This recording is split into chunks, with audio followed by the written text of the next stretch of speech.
আমার জেঠু একজন অভিনেতা, আমার জেঠু একজন শিল্পী মানুষ, আমার বাবা একজন সাধারণ ব্যবসায়ী, আমার ভাই একটা ডাক্তার, আমার ভাই একটা টিচার, আমার নিজের ভাই বাবার সাথে ব্যবসা করে।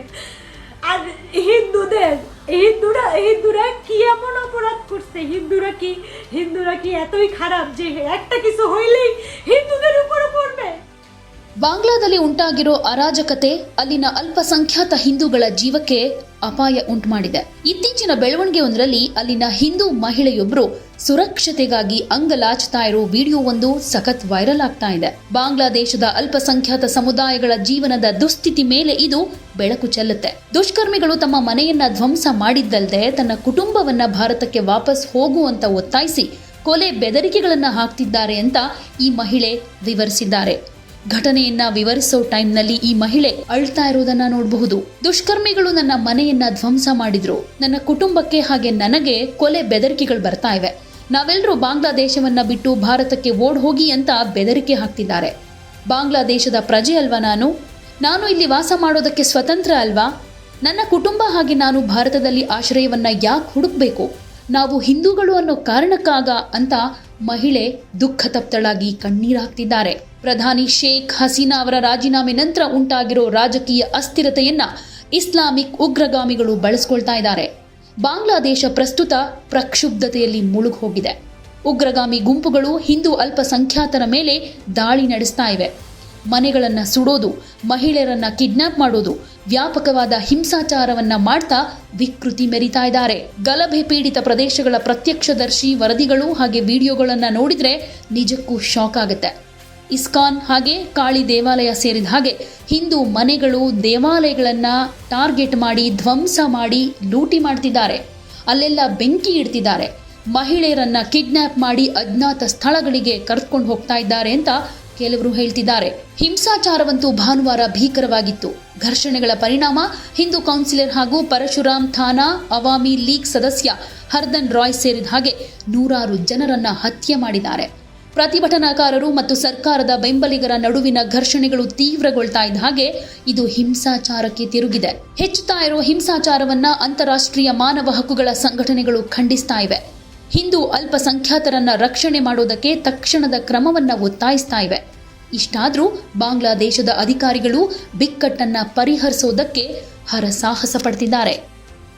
আমার জেঠু একজন অভিনেতা, আমার জেঠু একজন শিল্পী মানুষ, আমার বাবা একজন সাধারণ ব্যবসায়ী, আমার ভাই একটা ডাক্তার, আমার ভাই একটা টিচার, আমার নিজের ভাই বাবার সাথে ব্যবসা করে এবং আমি ছোট মেয়ে তার প্রবাসে, আমার বড় বোন তার বাড়িতে পিরোজপুরে।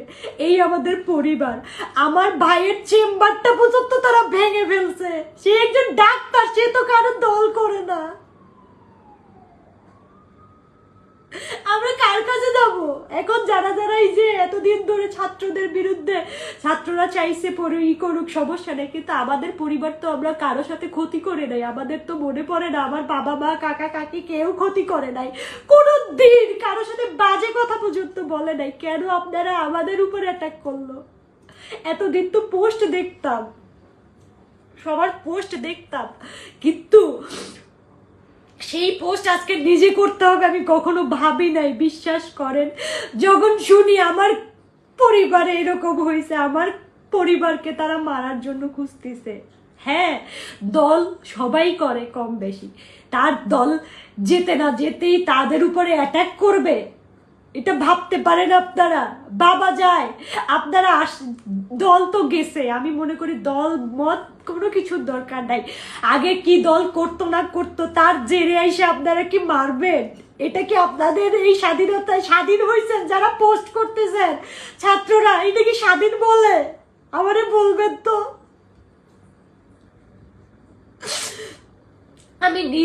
আমি বিশ্বাস করেন, আমি এতটা পরিমাণে ভাবি নাই দল যে করতে পারে।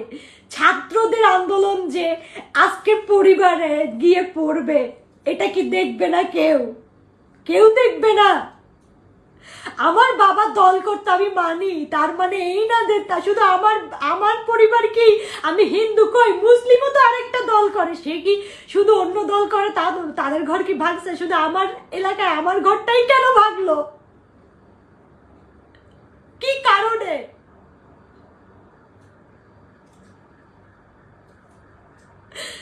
আর হিন্দুরা কি এমন অপরাধ করছে? হিন্দুরা কি এতই খারাপ যে একটা কিছু হইলেই হিন্দুদের উপরও পড়বে?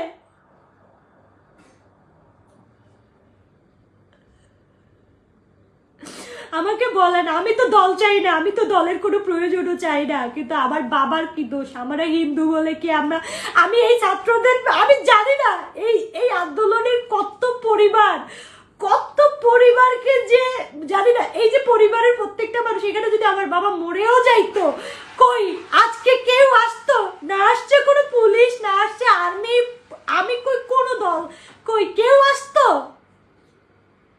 আমার বাবা যদি আজকে মরেও যাইতো, কেউ আসতো? আমার পরিবার লোক ছাড়া কেউ আসতো?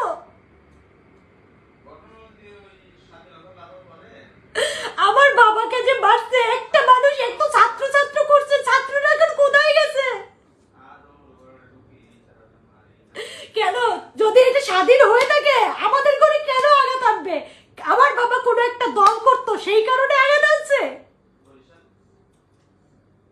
আপনারা বলতে পারবেন আমার বাবা দল করতো বিদায় আমার বাবার ঘরে অ্যাটাক করতে হবে তাদের? আরে দেখে শুনে খালি দলের লোকগুলোকেই ধরবে, আর কেউ লোক নাই, নাই। তাহলে কিসের স্বাধীন হইছে? এরকম স্বাধীনের ধিক্কার জানাই। এরকম স্বাধীনতার দরকার নাই, এরকম স্টুডেন্টদের দরকার নাই যে স্টুডেন্ট হিন্দুদের জন্য কাল হয়ে দাঁড়ায়। এরপরেও যদি আমার বাবা মা মরেও যায়, তাতেও আমার দুঃখ নাই, কারণ এরকমের দরকার নাই। আমরা স্বাধীনতা যখন পাইছি, আমরা তো স্বাধীন রাষ্ট্র, আমার দল দরকার নাই, আমরা তো স্বাধীনতা, এখানে যে কেউ, এখানে পুরো বৈষম্য বিরোধী ছাত্র আন্দোলন বলছে, তাহলে বৈষম্যর পরিচয়টা কি সঙ্গে সঙ্গে অ্যাটাক?